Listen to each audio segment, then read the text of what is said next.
Сәлеметсіз бе апа, мен осы ат тергеу дәстүрі туралы зерттеп жатыр едім. Сіз өзіңіздің қайнағаларыңызға, қайнапаларыңызға қандай қойғаныңызды айтып берсеңіз. Оң болсын, балам, талабың.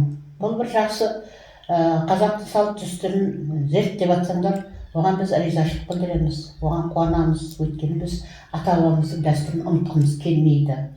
Сондықтан кейінгілерге үлгі болса, бұл тіпті жақсы.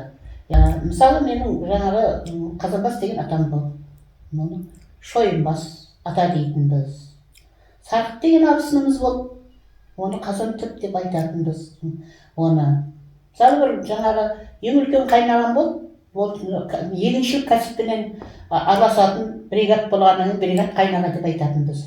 Оны қайындарымыздың жаңағы шамалы шолжаңдау, тентектеу болып жалғыз бала өскеннен кейін бір қайындарымызға мысалы Сартентек деп ат қойдық. Өзі сары, тау сары жігіт, ол өзіне қарай Сартентек деп ат қойдық.